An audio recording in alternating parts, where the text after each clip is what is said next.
Hello, and welcome to our discussion on the Byzantine Empire and the rise of the Emperor Justinian. The Roman Empire, which had existed for centuries at this point in time, had in essence become too big to be governed. So an earlier emperor named Diocletian had split the empire in two, an Eastern and a Western empire, each with its own emperor. The problem with that is that it left the West at a distinct disadvantage. The East, headquartered in Constantinople, grew filthy rich. And there arose an emperor there by the name of Justinian. And when Justinian became emperor, he did a number of things that shocked Byzantine society. First, he announced he was going to reconquer the West. Secondly, he married. That in and of itself was not shocking, but he married a woman named Theodora. According to all accounts, Theodora was beautiful, Theodora was intelligent, but Theodora had spent much of her young life as a prostitute. And that shocked Byzantine society. Not only did Justinian marry her, Justinian named her co-equal in power with himself.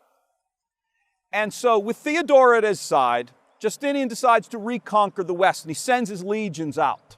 And his legions are hugely successful in reconquering much of the Western Empire, much of which had fallen to barbaric tribes, the Goths, the Vandals, and others. But legions are expensive, and Justinian needed to pay them. And so he had a number of interesting techniques to get money. One, he taxed. And taxing was as popular back then as it is today. And a lot of the people were unhappy with it, especially the amount of the taxes. Secondly, he had a unique way to generate money from wealthy citizens. When people died, or before they died, their wills would be registered with the state. And for some strange reason, a lot of times, when wills got to the office, they were altered because people apparently, because of their great love of Justinian, would will all their wealth to him when they died. And that also created a lot of animosity among the people. But Justinian's an emperor. Should he care? The answer is yes.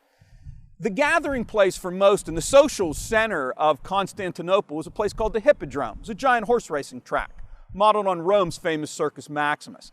And people would go there and they would cheer for the different teams that would race. And they had racing clubs, usually named after colors, the reds, the blues, etc. And one day, there's a race at the Hippodrome, and it's packed, of course. And instead of booing each other, the people began to direct their anger at the imperial box. And eventually, some of the people began to shout the word Nike, which means fight, win, victory. And it ushered in what came to be known as the Nike riots. The people of Constantinople, angered at the emperor, simply rioted and burned and destroyed a third of Constantinople. Well, the emperor has had it.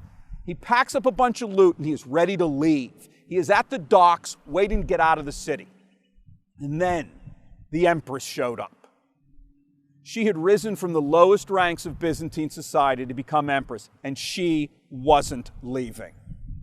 And she tells her husband, "Purple, my love," which is the color of royalty, is a lovely color for a funeral. And she convinces Justinian to stay and work it out. And so he does. He announces to the people that he's willing to talk, he's going to settle it all, and everything's going to be fine. So he summons all his opponents back to the Hippodrome, and they pack the place. And they begin to shout and cheer. They were booing him just days ago.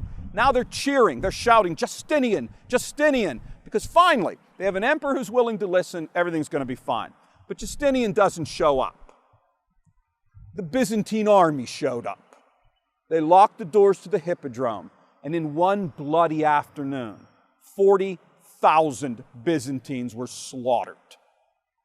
Well, with the death of all of his opponents, Justinian's power is now unquestioned. And it is in the wake of these riots and this massive execution of his opponents that Justinian makes a fateful decision. Perhaps in many ways to atone for this, he uses this event as a catalyst to build the greatest monument to Christianity.